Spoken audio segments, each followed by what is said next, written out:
Welcome on in, everyone, to the All Aussie Rules podcast. This is episode 77, and today we are doing a draft review episode of the AFL Men's Draft that occurred last week across Wednesday, Thursday, Friday. So we're going to have a look at each team, all their pickups from the draft, who they got. Did they do well? Did they not do well? We're going to have a look at that as always. Don't forget to like, comment, and subscribe. Let me know down in the comments below what you thought of your team's draft. Were you happy? Were you disappointed? Give me your thoughts. Let me know.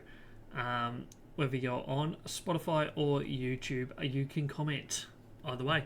For those that are new, 2 episodes a week of the podcast go live. Up until next week, we're going to drop back down to 1 for the rest of the year. There will be another one this week, though, which will be on the AFLW Grand Final. So if you haven't been hanging out for previous episodes, we do quite a bit of AFLW coverage. So the Grand Final episode and a wrap-up of all AFLW Awards night, which coincidentally starts in about 40 minutes my time when recording this. So we'll do a wrap-up of that as well. So come back for that. It will be live, hopefully on Thursday morning. That podcast episode will go live. But without any further ado, let's jump into the draft. And, as we always do, we're going to go alphabetically today and have a look at the draft, how each team went. Adelaide Crows, first up, they had 2 picks in the end for the draft. Pick 4, they went Sid Draper, probably who they expected to get going into the draft. The top 3 picks, I won't say were the guaranteed first 3 picks, but pretty unanimously most people expected the top 3 to be the top 3. Sid Draper's a local player, so I think overall pretty happy they would be. It's who they were probably going in thinking they were going to get. It's who they did get.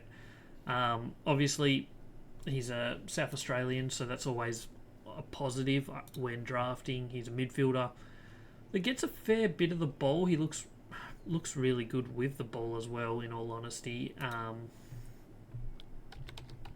So I think he could be someone that's really good for Adelaide.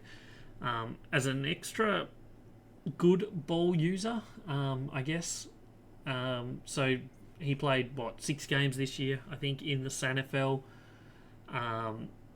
Averaged 22 touches, 11 of those contested, 11 of those uncontested. So that's really good numbers both ways there for him. Over 3 intercepts per game as well, which is pretty good. Good inside 50 numbers. Clearance-wise, pretty good. Not a massive goal kicker at the moment, but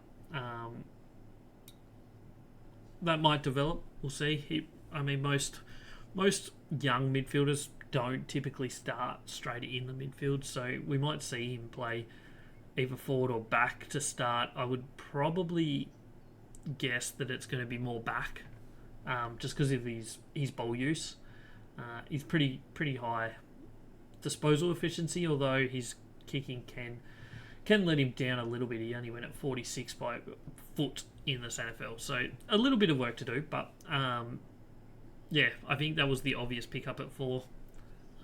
And I think overall Crows and Crow supporters should be pretty happy with that.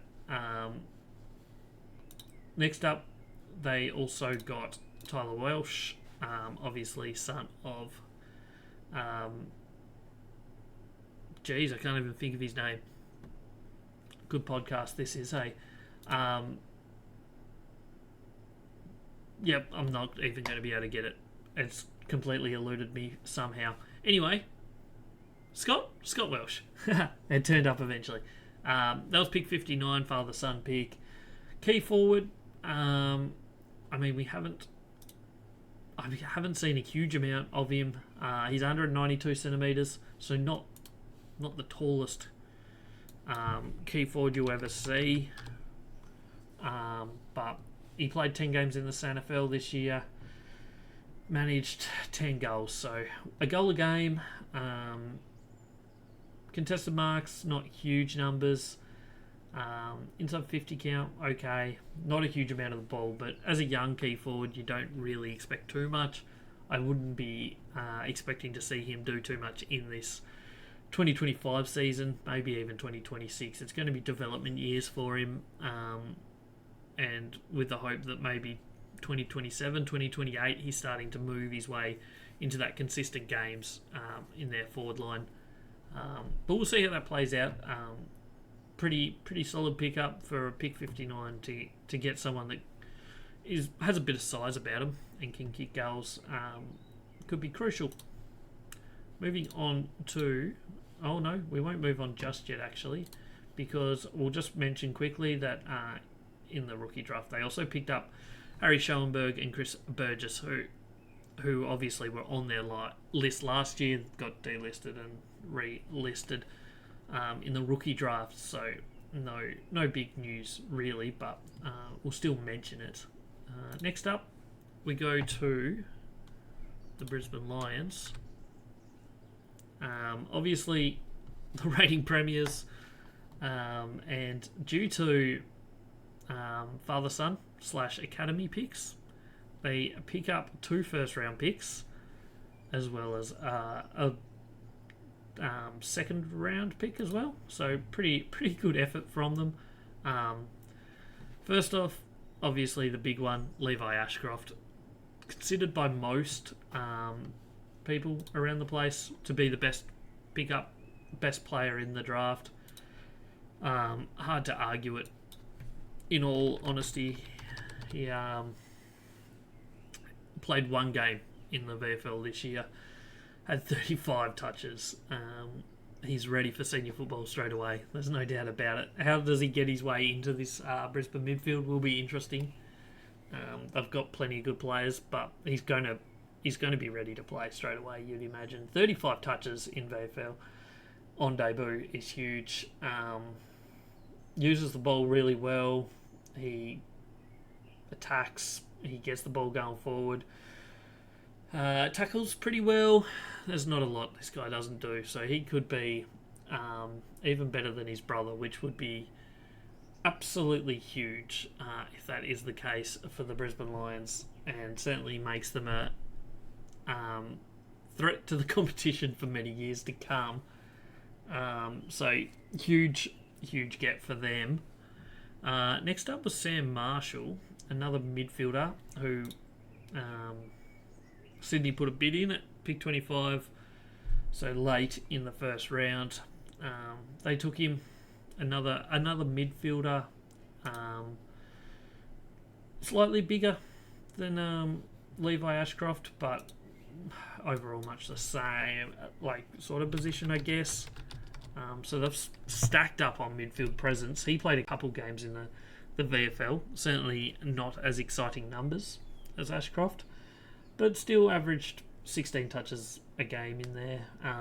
Not huge numbers, most of it uncontested, but not terrible numbers. He's not as ready to go. I would highly doubt we will see him much, if at all, in 2025. He's probably more of that development midfielder that they'll put a year of development into, give him plenty of VFL games for their VFL team, and hope that heading into maybe late in the season or even the next year that he's starting to develop and be ready for that senior football. Final pickup for them was Ty Gallup, 196 centimetre key forward. Lions put in a bid for him. Geelong put in a bid for him. The Lions matched it as another academy player. They'll be pretty happy with that. Came from Maroochydore Football Club. I don't think he's someone that we would expect to see in the next 2 or 3 seasons, to be honest. He's definitely a long-term pickup in the hope that they can develop him into someone that will be a key forward. Obviously, there is a spot open up in their forward line with no longer Joe Danaher there, so developing some good tools up there is pretty important. 196 centimetres, he's definitely someone that could be very good for them in that regard. Pre-season draft is Sam Day, they picked up from Gold Coast. He is the more immediate Joe Danaher replacement. I think we'll see plenty of him this year, rotating through midfield and backup ruck. In all honesty, I think he's probably the best available player to take that Joe Danaher role. So we'll see a bit of him, I reckon, this year. And they also re-listed Dara Joyce and Darcy Craven, who were players that they delisted. Moving on to the Carlton Blues. They had 4 draft picks in the end. They obviously traded up to get pick 3 in that trade with West Coast. So they've had a crack and they got, I guess, the player they wanted. Definitely the most prolific disposal getter in this year's draft, I think. There's no arguments from many people there. Obviously, Ashcroft can win a lot of it, but I think Smith is probably the best disposal getter for in the draft this year. Played for the Oakley Chargers, and I think we'll see some exciting stuff from him. He obviously played a couple games for the Richmond VFL team this year, and averaged 27 disposals across those 3, so really good numbers there. Plenty of contested football as well, which is really good to see in a young player. I think they've got an exciting prospect there, Carlton. I don't know why I said we. I've never even ever thought about supporting Carlton, but anyway, moving on. I think a very good asset he'll be to take the load off Cripps and Walsh, really. Another contested ball winner in there to help Cripps out, plus he also gets plenty of the football, so a little bit less pressure on the other two. Maybe not straight away. He'll definitely play senior football this year. I'd expect to see him get maybe 10 to 15 games in him this year, but whatever he achieves this year won't be the end of it for him. He'll definitely have more development in him over the coming years. They also picked up Harry O'Farrell, key defender, 197 centimetres, so a nice, tall player. Mainly plays defence at the moment, but as with many young key position players, there's the potential that this won't be the end of him. He might go forward, who knows. But identified a player that they wanted, a nice tall player. 197 centimetres is really, really quite tall in this draft. So I think it will be once again, like most keys, won't be straight into the team. Unlikely to see him this year, but might see him in future years. And what was even better for Carlton on the night was that no one put in a bid for Ben Camporelli before their second pick, which was pick 40, which allowed them to use that pick 40 on Harry O'Farrell, which then allowed them to not waste that pick on a father-son bid, which would have been on Ben Camporelli. A few picks later, Geelong did put a bid on him, and they obviously matched it. And then 10 picks later, roughly, Sydney put a bid on Lucas Camporelli, and they matched that as well. So they got the Camporelli twins, both midfielders, I think, pretty convincing. So far, it looks as if Ben's the better of the two. I mean, they're both young. They've got plenty of development left to go. So it's not the be-all and end-all for them yet, but they're both slightly different sizes for twins. 186 for Ben, 184 for Lucas. Both playing for Glenelg. I don't know how I stuffed that up. So they'll probably not ready yet. Certainly Lucas, I don't think. But Ben may get into the team for a game or two this year. I wouldn't expect to see him play too much, as Carlton are a team that's up there, unless injuries really hit him. But I think we'll definitely see Ben at some point in 2025. Lucas maybe struggles to get a game this season, but I wouldn't completely write it off. They also, in the rookie draft, picked up Harry Charleston, who, me personally, I don't know much about him, so I can't really comment. Just somebody that they have added to their team. Moving on to Collingwood, who obviously had a very late start to the draft, having given up a lot of picks for Dan Houston, and the fact that they're going all in means they didn't have many picks, and they certainly had to wait a long time. They had to wait all the way till pick 47, where they got Joel Cochran from the Sydney Academy. Put a bid on him. Sydney didn't match it. He's a tall key defender, 195 centimetres. Obviously, as I said, from the Sydney Academy. They've identified that they need a key defender to develop and head into, I guess, future years. And, they probably needed a tall at both ends. And that's what they followed that up with. Pick 50, Charlie West, another tall. This one from South Australia. So picking up players from around the country. Another key tall there. So one for each end. Will they both stay at each end? Who knows? But identified a couple there, a couple talls that they wanted. And then pick 56, they went Will Hayes, a small, medium-sized forward from WA. Probably the most likely of those three to get a debut in 2025. I would say it's unlikely any of them do, but Will Hayes is probably the most likely. But we'll see how that plays out as we head in through pre-season and stuff. I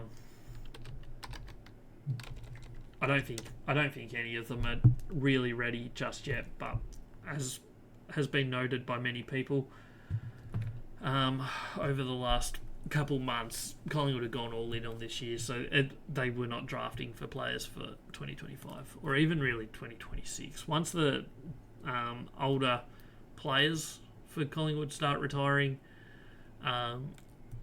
they'll need these younger players coming through. But for 2025, that's probably not the case. Injuries would have to hit them pretty hard, maybe even harder than last year, to see some of these players coming in. They obviously also redrafted into the rookie list Oleg Markov and Ash Johnson.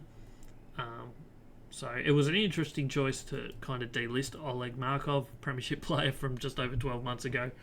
But they re-pick him up as rookies. I don't think Ash Johnson will have to show a lot of improvement to get back into the AFL team.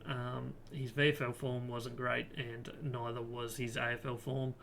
So I doubt that we'll see him unless he really shows some improvement.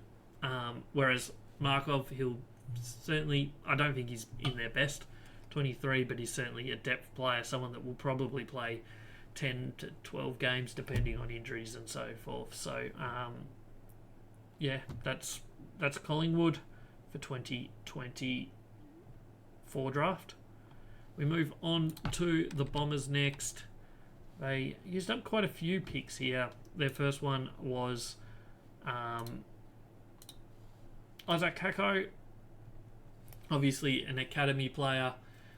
Went through all the way to Richmond's pick 13 before it was a bid put on him.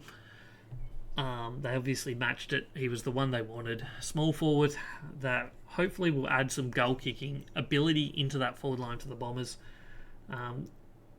It's not always an issue for them, their forward line, but you can never say no to more goals. They're obviously losing 40-odd goals through the loss of Jake Stringer. So adding goal kickers up forward is probably certainly going to help them, you'd think, and they identified Kako as that person. He certainly looks like he's probably going to be ready to play.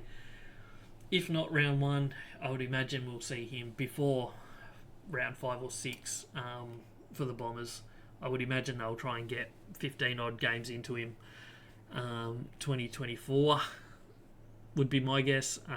So look for him to be somebody that certainly plays a role in the Bombers' 2025 plans. Next up was Cale Guerin. He's a ruckman from WA.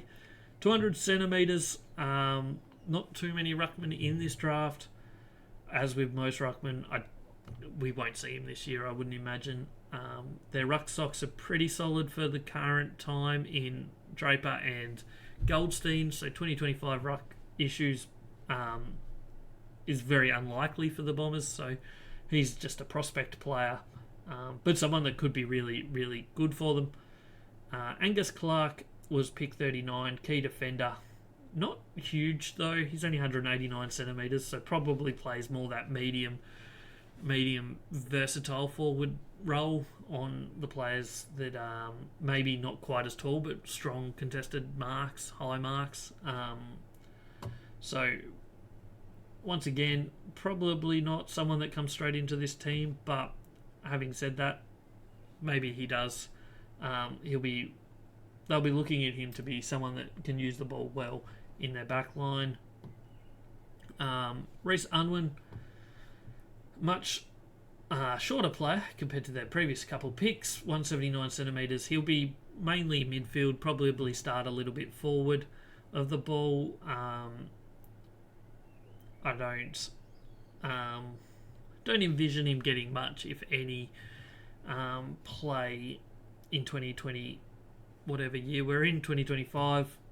Probably a couple games maybe at best. We'll see. Depends how the Bombers are travelling, I guess. And their final pick, more of a long-term prospect in Zach Johnson, tallish midfielder, someone that will probably play a versatile role around the ground, wing, half forward flank, half back flank maybe. 186 centimetres is a good height. We'll see if he gets any action this year. I doubt it. Probably looking more towards 2026 and beyond for him. Rookie draft, they picked up Archer Day Wicks.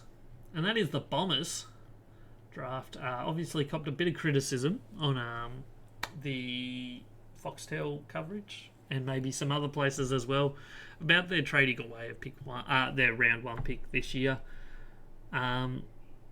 While immediately it doesn't look great, the fact that Kako went down to pick 13 at the same time, it gives them an extra first round pick next year. So they've got 2 first round picks, I think, next year now, which could be really crucial. We'll see where those picks end up.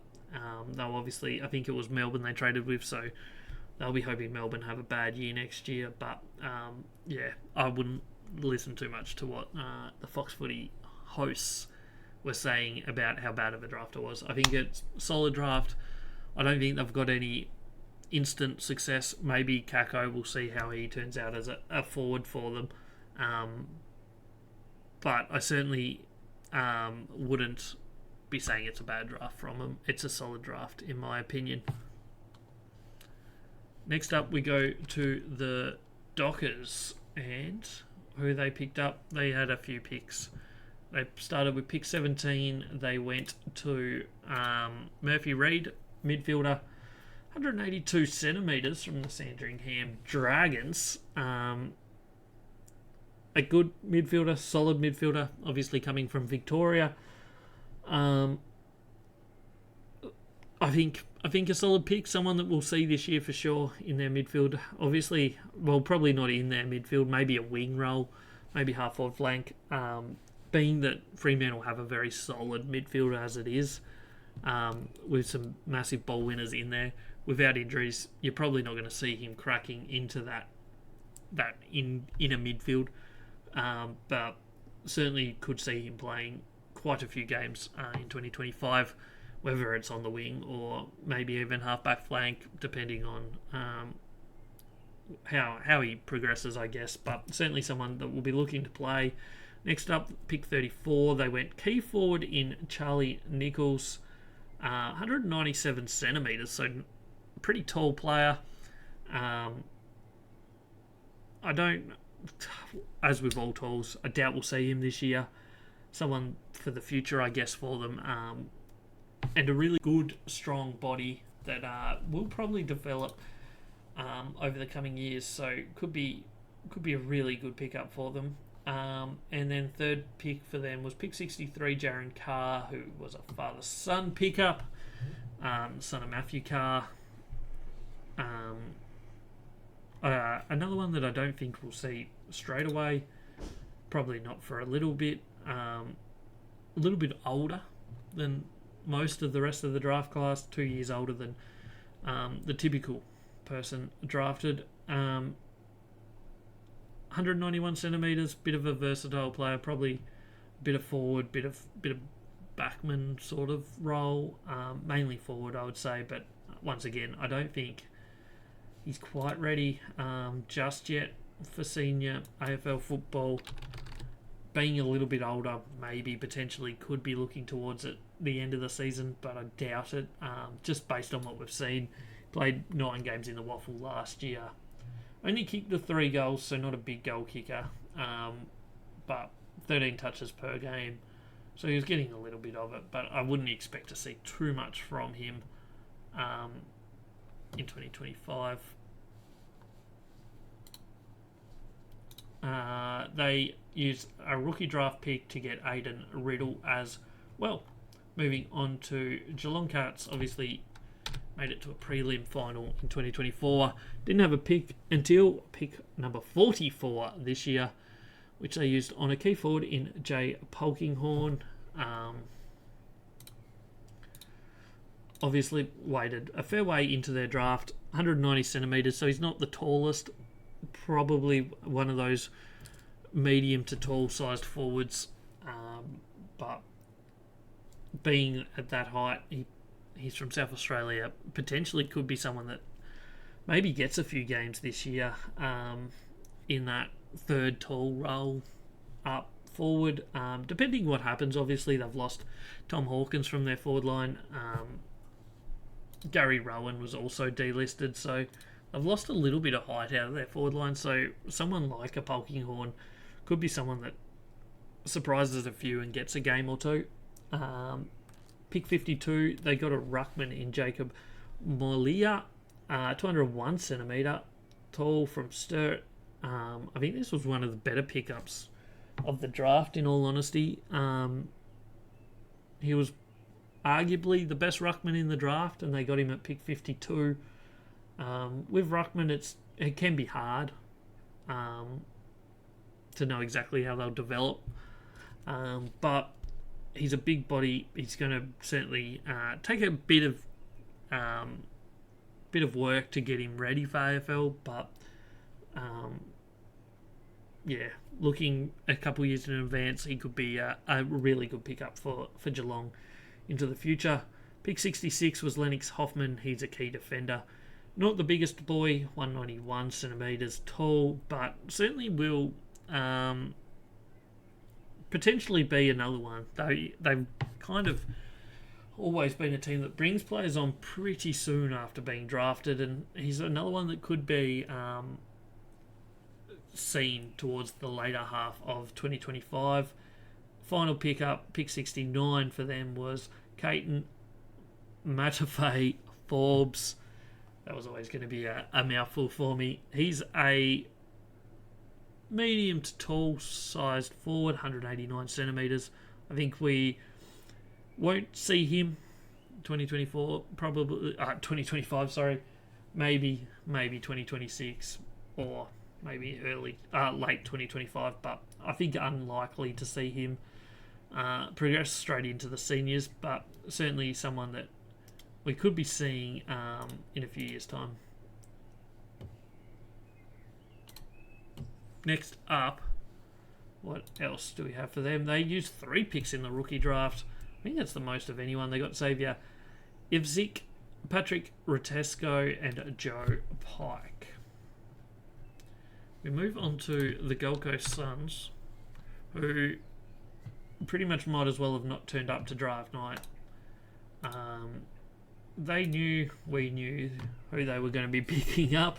It was just a matter of when teams put a bid in on them. First up, Leo Lombard. He was always going to be picked pretty early. St Kilda put a bid on him at pick 9, and they got him. They were always going to match that. They knew what they were doing. 178 centimetres, a midfielder, so not the tallest of midfielders. Obviously straight from their academy. He's a player that wins the ball, does a bit with it. Explosive kind of player. So last year played 4 games for the Allies, averaging 26.3 disposals per game. He's played a few games in the VFL across both years, the last 2 years. Last year this season, played 8 games, 17.5 disposals. So pretty good numbers there. Certainly someone for the future. Someone that's probably going to go straight into their midfield, in all honesty. Someone that I think we'll be looking at probably playing 15 plus games in 2025. He looks ready to go, and I'd be surprised if we didn't see a great performance from him straight away. Their other pickup was actually from the Giants Academy, 199 centimetre, Cooper Bell, tall defender. Obviously, he played for the Allies as well, played 4 matches. I mean, he's a key defender, so he's not going to get a huge amount of the ball. He's played a little bit of VFL.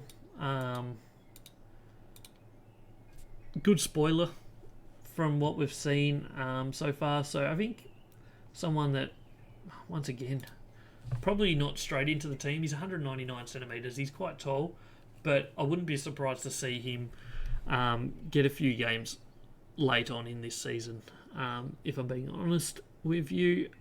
So that's how their draft went. Their rookie draft, they got Max Noble and Asher Eastham. So 2 pickups there. We move on to the GWS Giants. They used quite a few picks. Obviously, they had quite a few players leave them at the end of 2024. So they had quite a few picks and quite a few open spots on their team. First pick was Oliver Hannaford from Victoria.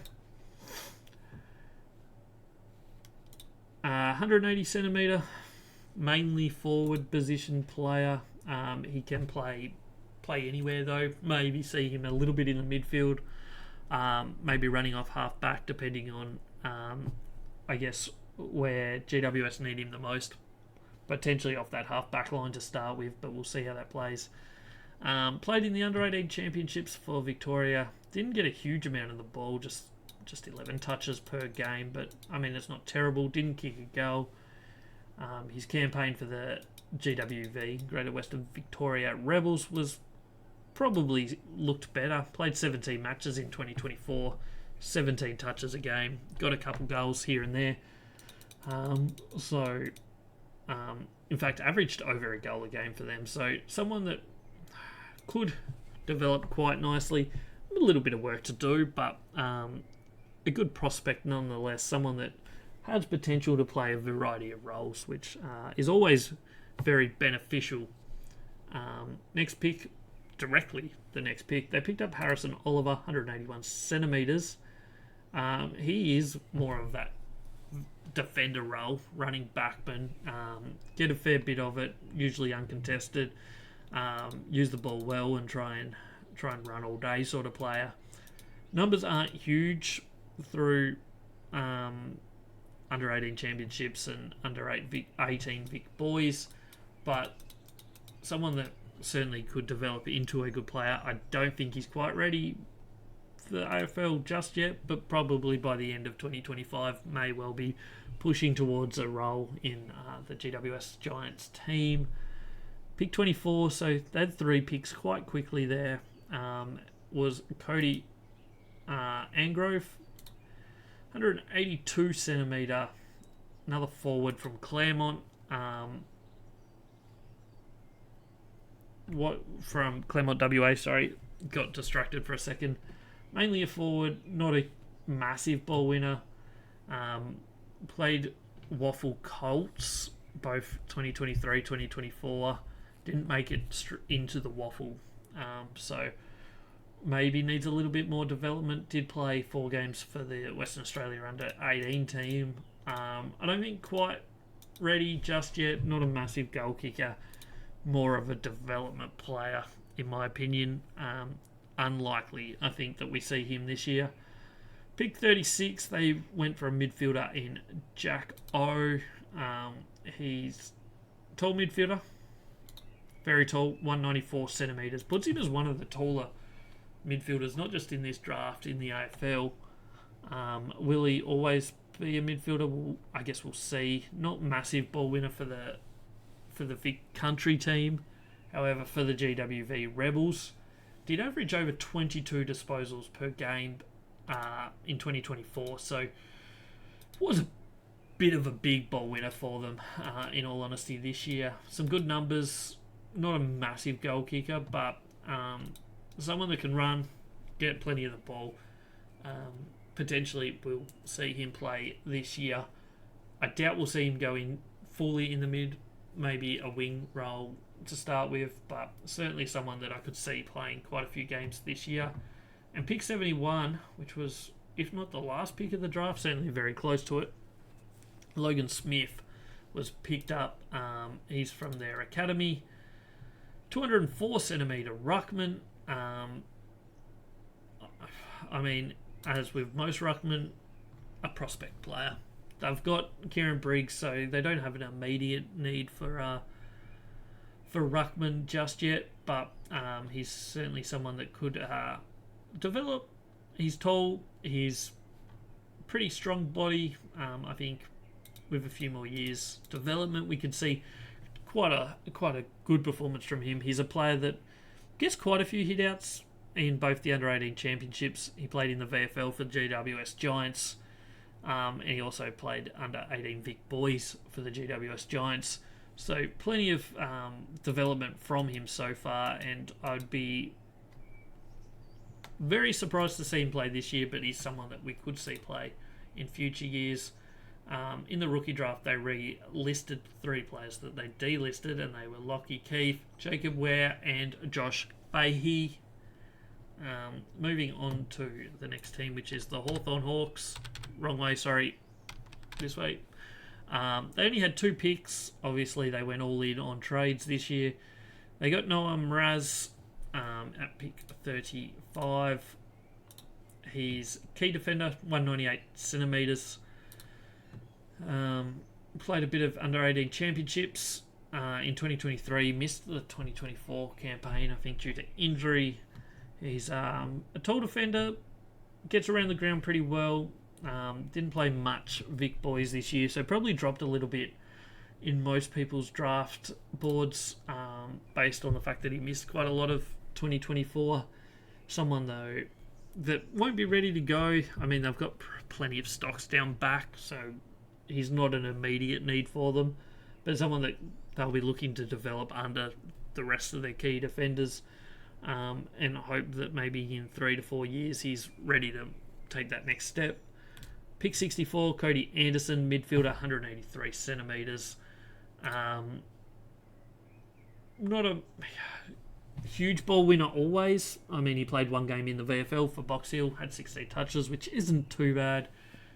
2 years in the under-18 Vic Boys for Eastern Rangers, 22 disposals per game in 2024. So not terrible, gets a bit of it, but not massive numbers.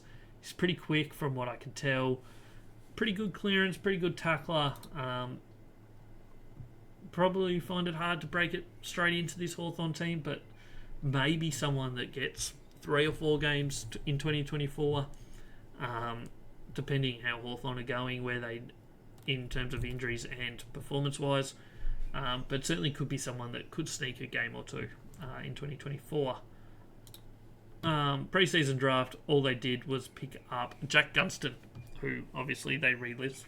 They delisted him and picked him back up. Next up, we have the Demons. They had a couple early picks and then one late pick. Pick 6, Harvey Langford. Pretty good pickup, in all honesty, this one. He's a tall midfielder, 190 centimetres. Pretty good ball winner for Vic Country in the under-18 championships. Averaged almost 25.5 touches per game. Really good season from him, no doubt. Good clearance work, over 6 per game as well in that. He did play... how many games did he play? Just one game in the VFL for the Richmond VFL team. But played a lot of under-18 Vic boys and averaged good numbers in both years. Played 29 games across the 2 years and averaged over 22 disposals both seasons, 22 in 23, and then almost 26 disposals per game in 2024. So he's ready to go. As a tall midfielder, Melbourne have a pretty solid midfield already. However, they are looking for someone to replace that Brayshaw role that obviously they lost due to his early retirement. So they will be looking for someone straight away that can come in. And in all honesty, this guy looks ready. He's a big body. He's ready to go. So I think we'll see plenty of him straight away, joining the midfield of Petrarca and Clayton Oliver. I think he's going to be someone that could have a very good season. And in all honesty, I wouldn't put maybe a rising star question around him. He could be someone that could really be pushing towards that this year or next year, 2025. Pick 11, they went for another midfielder in Xavier Lindsay. Bit short of this one, 183 centimetre. Another one that wins quite a lot of the ball, somewhere around the 22, 23 disposals per game. He's probably more of a ball user than the ball winner of Harvey Langford in my eyes, but he's someone that is very good with the ball. Not always quite so damaging going forward, but I think someone that will definitely play in 2025, in my opinion. We'll see a little bit of him, I would imagine. Not a huge amount, but certainly we'll see some. Their third pickup was Aiden Johnson. He's a kind of a key forward, 193 centimetres, so we'll play that key position most of the time. He's a bit older than most, being that he's 6 years older than the rest of the draft class. Was a late pickup here. He's from Werribee in the VFL. What do we see from him throughout 2025? As an older player, you'd imagine he probably comes ready to go in senior football. Played 20 games for Werribee last year. Doesn't get a huge amount of it. Almost kicked a goal a game, so not huge numbers. Does a little bit of pinch hitting in the ruck. Probably maybe as someone that can develop into a Ben Brown kind of role for them. We'll see. But I wouldn't... He'll probably play a handful of games this year, depending on what the depth of Melbourne looks like as the season goes. No pickups in the rookie draft for them. We move on to North Melbourne. They obviously had pick number 2. They got Finn O'Sullivan with that pick. I think it was pretty much the unanimous pick number 2.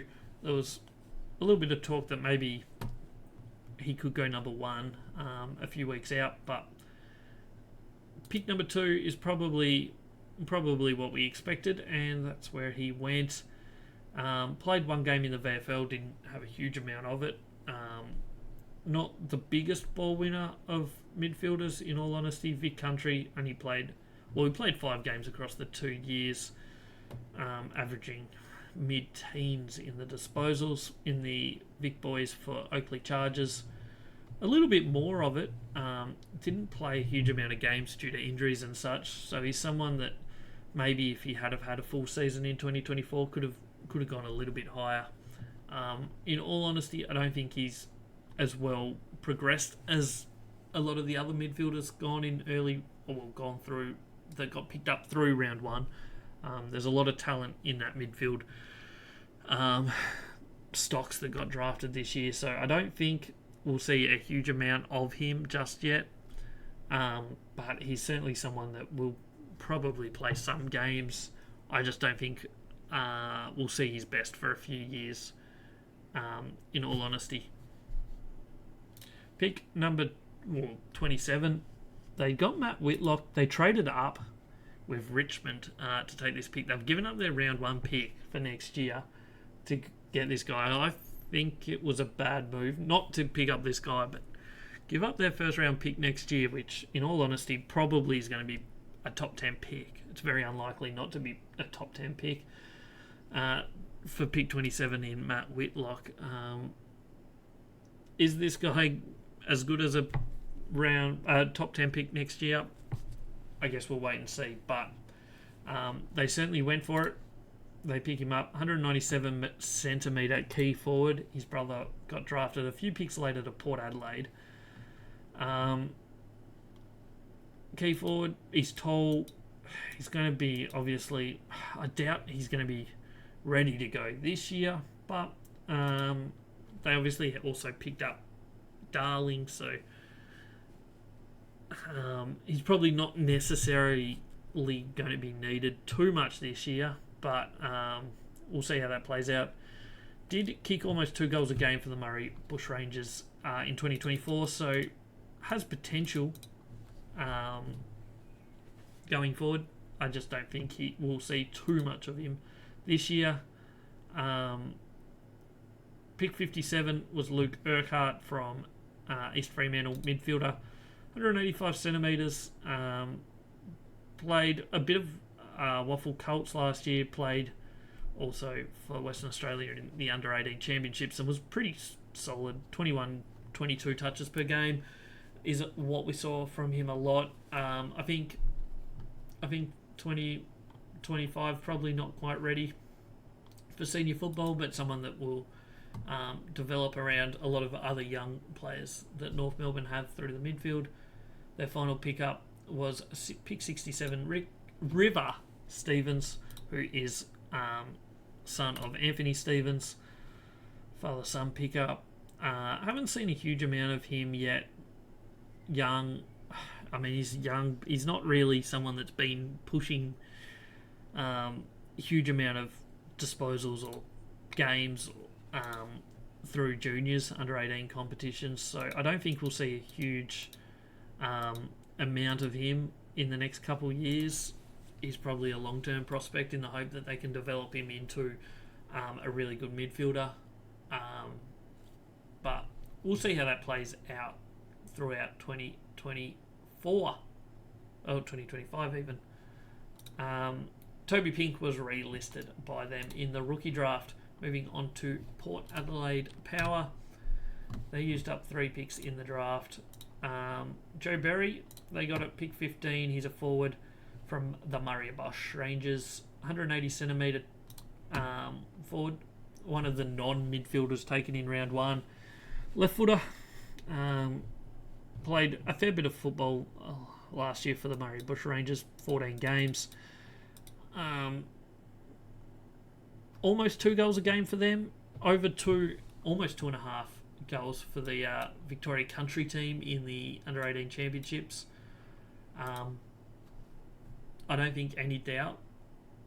Maybe there is a little bit of doubt. Some people might say Kako was the better small forward, medium-sized forward. My opinion is probably Berry is the better one. We'll see how it plays out, I guess, over the next 5 or 6 to 10 years. But, yeah, I think a really good pickup for Port Adelaide here in Joe Berry. They've gone kind of heavy on small forwards this year. They picked up Joe Richards from Collingwood as well, so it'll be interesting to see how that one plays out.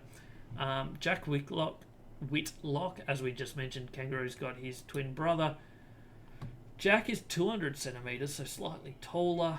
Our key forward played a fair bit of footy.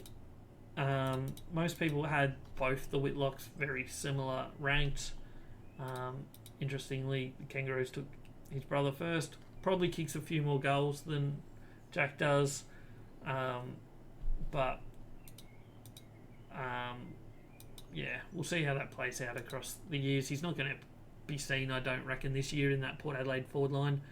I think they've got enough talent down there probably at the moment, but he's certainly someone that either late 2025 or early 2026 will be looking to start pushing towards that senior AFL team. Christian Moraz was their final pickup at pick 38. He's a midfielder from the Eastern Rangers. We saw a little bit of him in under 18 Vic Boys. He did play one game for Box Hill in the VFL. Gets a bit of it, in all honesty. He's 2023 underage year in the under 18 Vic Boys was arguably better than his 2024 one. Did average more touches, played a few more games, showed a lot of potential. I think maybe lost a little bit of draft stocks this year, although did kick 1.5 goals per game in 2024. So I think someone that will probably see a fair bit of action through late 2025. I think he's definitely, I won't say definitely, he's likely ready for senior football, in my eyes at least, I would say. But we'll see how that plays out throughout their pre-season and the rest of their season. Rookie draft, they picked up Tom Cochrane. Next team up is the busiest team on draft night, certainly on draft night 1, is the Richmond Tigers. They had pick 1 and they went Sam Layla. I think everyone knew a few hours before the draft at least that he was going pick number 1. I think he was the obvious pick for number 1. Ashcroft is probably arguably the best midfielder / best player in this draft, but he was never going to be available to them, so they got Sam Layla. He's a big-sized midfielder, not as big as their second pickup, surprisingly, but he's a powerful player. He's someone that loves a don't argue. Watch him try and emulate sort of the game style that you saw this year from Harley Reid and previously Dusty Martin. Wasn't the biggest ball winner for the Vic Country team, however, for GWV Rebels, he did average over 23 touches this year. He's not going to be the biggest ball winner. He's going to be that contested ball winning player that gets first hands on the ball and tries to dish it out, I guess. I think we'll see him from round 1. There's very unlikely, I think, that he won't be in their round 1 team unless he's injured. I think we'll see him straight away, as we will see quite a few of these throughout the first 5 or 6 weeks. Their second pick was pick 7, Josh Smilly, 195 centimetre midfielder. A really good pickup for them, in all honesty. Could play pretty much any position that they want him to. Gets plenty of the football throughout his junior career. I think we'll see a lot of him throughout 2025. Next pickup was pick 12, Taj Houghton. Small, medium midfield forward, medium-sized forward is what I was trying to say. Hasn't had a huge amount. He's been injured a little bit. Did average 1.7 goals a game this year for Sandringham. Only managed to 3 games though, so I don't think he's more of a player that was expected to go quite early. Had a bit of injury issues with a knee, so I don't think we'll see him much in 2025. But look for him to try and develop quite a bit, and maybe to potentially towards the end of the year might start getting games. But I wouldn't expect to see him early on Jonty Full, key forward from another one from GWV Rebels, 195 centimetres. They got quite a few talls in their draft. Played for Vic Country, played plenty of games in the GWV Rebels. I think he could be really good for them. Kicked 27 goals in 11 matches for the Rebels, so gets quite a lot of goals. I think we potentially will see him play this year. I don't reckon we'll see him from round 1, but we'll probably see him 5, 6, 7, 8 games throughout the year. Next, they went for another tall, pick 21. They went key defender from Sandringham Dragons, which was Luke Trainer. 195 centimetres, quite tall. Gets quite a bit of it for a key defender. Played not a huge amount of games for Sandringham, but still 19.8 disposals per game this season for them. Maybe someone that plays a kind of similar role to I can't even think of who I'm trying to think of. Anyway, we'll see him play quite a lot of football over the next few years, and someone that probably will be getting quite a lot of intercept marks, getting quite a lot of disposals. Harry Armstrong was their final pickup in round 1, which was 195 centimetre key forward from Sandringham. 27 goals in 10 matches last season. We hadn't seen a lot of him. He's kind of come up in his final year, moved right up the tally. Another one that could get games for them. Another key position player, probably a little bit less senior ready than Jonty Fall, but I think we'll still possibly see him. And then the tallest of their draft, in a very tall draft that they've done, pick 28, first pick of second round, Thomas Sims. Mainly tall forward, but can play a bit of ruck.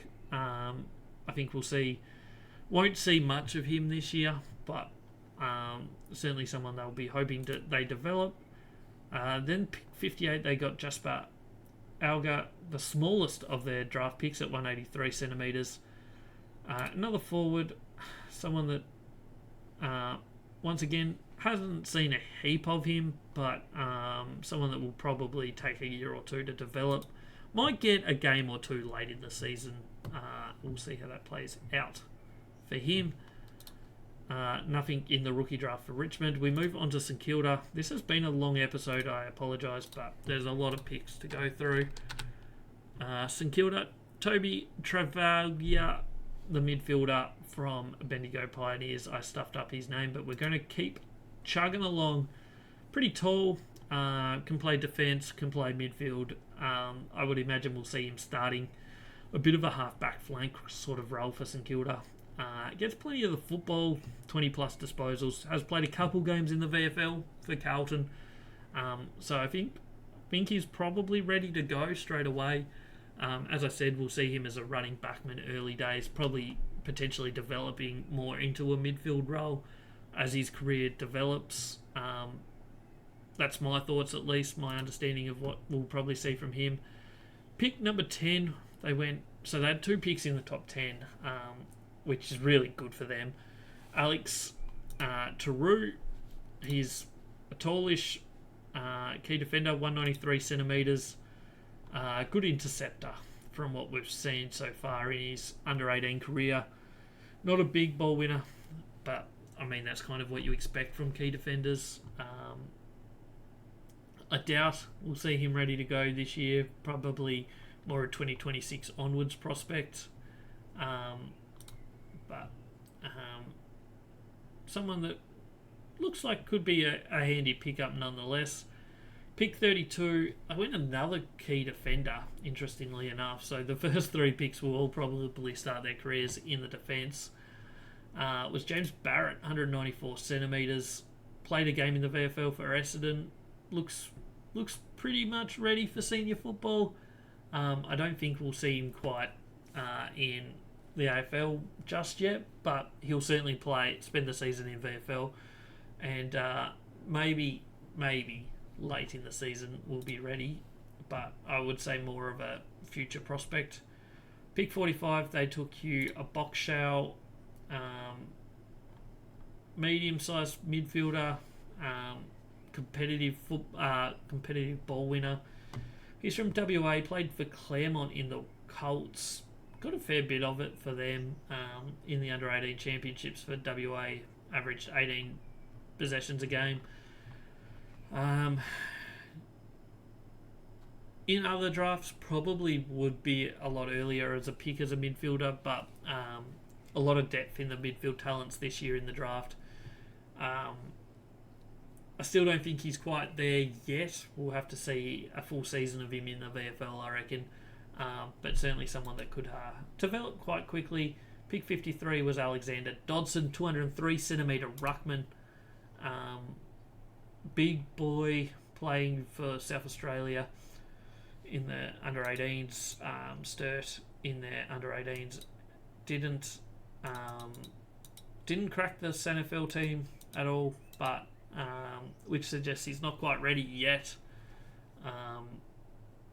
But I mean, that's what you expect from ruckman. So seems a pretty good ruckman, someone that we'll see probably 2027 onwards. He really fell down the draft order on draft night quite a long way. Ends up being a pretty good pick up at pick 53, in all honesty. Yeah, won't see him this year, but someone that we can definitely see in future. I know he was weighing up his basketball career as well, but he's chosen football, so we'll see how that works out for him. Pick 60, Patrick Said, medium-sized midfielder, forward, could play a variety of roles. Numbers pretty solid for Calder in the under-18 big boys. I don't think we're going to see too much of him in 2025, but a development forward for them potentially. Their only rookie draft action was relisting Brad Crouch. We move on to the runners-up, who were Sydney Swans. Their first pick was 22, Jesse Detoli, 180cm forward. Crafty small forward is what the AFL website told me. Someone that actually won quite a bit of football, in all honesty, as a forward for Northern Knights this year. 7 games, 23 touches per game. Suggests that plays a bit more midfield than the most in this position, but averaged 1.7 goals as well. So maybe arguments that he could be the best small forward on draft from this draft. Someone that could come into this team. They've already got Papley and Hayward as that small forward role. So we'll see if he if he can break into that team. But he's certainly someone that looks ready to go. He won't be far away from it, I wouldn't imagine. Ned Bowman was picked 26. Another sort of similar player, slightly taller at 187 centimetres. Not as big a ball winner. Similar amount of goals as Detoli. Will we see him this year? I think potentially late in the year, depending how their team's travelling, I guess, in terms of injuries. Pick 41 was a bit of an older player, 6 years older, Riley Bice. We've seen him for Werribee last year, where he averaged 22 touches. So he's probably someone that's ready for senior football as a running backman, maybe wingman if needed. Probably a depth player, but he's certainly going to be someone that is ready for senior football. And pick 55 was Riak Andrew, tallish, key defender, 193 centimetres. Saw a bit of him throughout the year. Vic Country, only the one game, but did play quite a lot for Dandenong. Looks like he's a development player, but someone that certainly could get quite a bit. Those that follow AFL will recognise the surname. It's Mac Andrews' brother, who obviously has one of the biggest, if not the biggest contract in AFL right now. So, high hopes probably for him, and to get him at pick 55, if he can develop anything like Mac, we'll be seeing a really good career from him. Next up, West Coast Eagles. Oh, we better run through Sydney's rookie draft pickups. They got Blake Laidler, Ben Patton, and then relisted Aaron Francis and Joel Hamling onto West Coast. They had quite a few picks during the draft. Pick 16, they were really keen on Bo Allen, and they went and got him. 191 centimetre midfielder.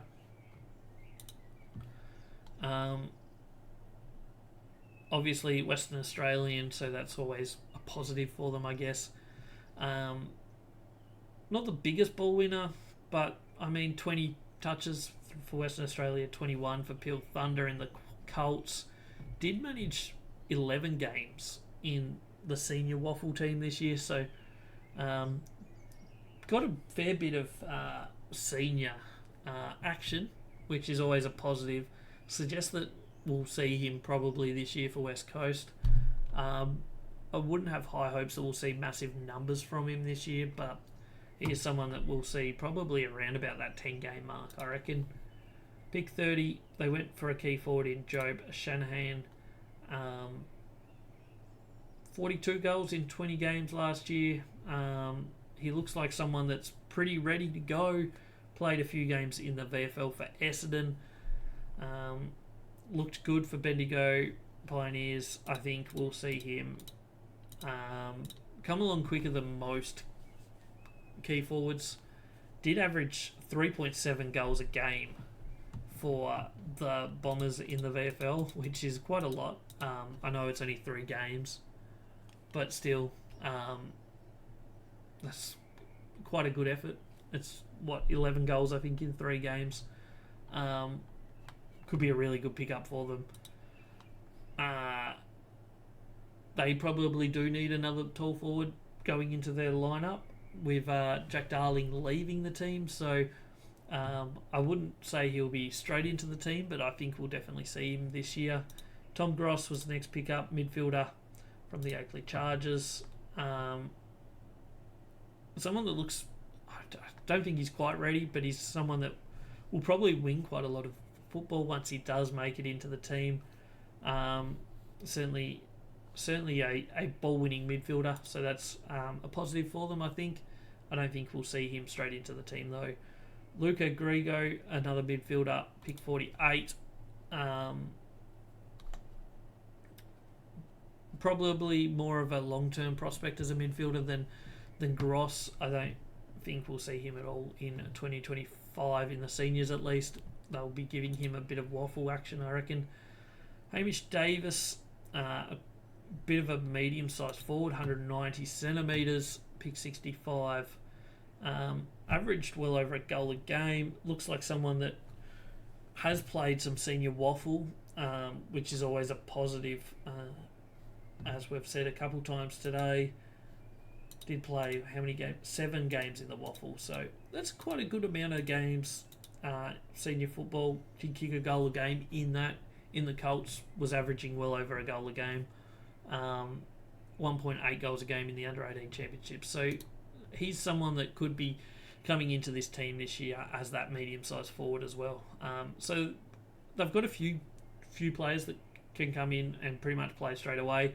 I think we'll see a fair bit of Bo Allen this year, and I think Shanahan and Davis will see play a few games for them, and maybe Gross late in the season. No action in the rookie draft for them. We move on to the final team, which is the Western Bulldogs. They had a few pickups, a few draft picks. Their first one was pick 20, Cooper Hines, 190 centimetre midfielder. Someone that I think could also play a little bit of forward action. Did get quite a bit of the ball for Dandenong this year. 15 matches, 24 touches. Not the most prolific ball winner, or I guess member that was drafted this year, but showed enough signs that potentially could be someone that plays a fair bit of football throughout 2025. I don't think he'll play much. I think, as Riley Sanders learnt this year, they've got a very good midfield. It's hard to break into it, but he's certainly someone that could learn a lot from the Bontebellis, from the Liberatores, and if he gets a chance, he will potentially be ready. Next up, they took Lockie Jacks, from a defender, 185 centimetre, running backman. Had a really good year in under 18 boys for Geelong Falcons. 23 touches a game. I think as the year goes on, maybe late season gets a game or two, depending on what they need, I guess. Pick 31. They took a 177 centimetre forward, so one of the smaller players picked up in the draft. Josh Dolan. What do we expect from him? He's someone that has had a few injuries, I believe, throughout his career, but he does average well over a goal a game throughout his under-18 career, so a small forward that I doubt we'll see much of him at the moment. Obviously, they've got Cody Waitman, they've got some good small forwards, so he's not someone that they need straight away, but more of a development player. Sam Davidson, a bit of an older pickup for them as well, pick 51. A bit of a tall forward. He played for Werribee in the VFL last year. 17 games, a pretty solid season from him, in all honesty. 1.5 goals a game. Someone that I don't know if he'll play a huge amount of games, but he'll be ready to play senior football straight away. So I think he's someone that will be as a depth player for them, but in the end might end up getting quite a few games, in all honesty. Their final pick was 62, Luke Kennedy, midfielder, 180 centimetres from the Sandringham Dragons. Only managed one game in the VFL, didn't get a huge amount of it. In the under-18s, was an okay ball winner. 2024 had 18 games, 18 touches a game. Not someone that we're going to see, I think, in AFL this year, but maybe throughout 2026 and onwards, could potentially start getting some games. So that is the Bulldogs. They also didn't have any action in the preseason draft, in the rookie draft even, sorry. I knew what I was talking about. So yeah, that's the draft. Bit of a long episode, this one. Obviously, a lot of teams, a lot of draft picks. Thanks for sticking by if you did. Who did well? I mean, I don't think any teams you can say did bad. All players develop at different rates, and I think throughout the next few years we'll have a better understanding of who did well and who didn't do well. But yeah, that's where we're at. That's where we're at for now. Stick around to the YouTube channel. I know this was a long episode, but make sure you subscribe. Plenty of videos, plenty of podcasts coming out, or Spotify if you're on Spotify. The plan is, obviously, I've said at the start of the episode late this week, we'll be previewing the AFLW Grand Final, as well as doing a look at the AFLW Awards, which is on right now. Then next week will be one episode, which will be just reviewing the AFLW Grand Final and the season that was for them. And then then the next week and onwards, we'll be doing one episode a week, which will be looking at everything AFL men's and women's that's new in the world. Look back at some of the best players from the year that was in both leagues, a bit of everything. So make sure you stick around. We're developing, we're building. 2025 is going to be huge for us. So make sure you stick around. Thanks for tuning in. Hopefully you're not sick of listening to me talk, because I did a fair bit of it. But thanks again. This was episode 77. This is All Aussie Rules. Find my socials everywhere. Catch us on the next one.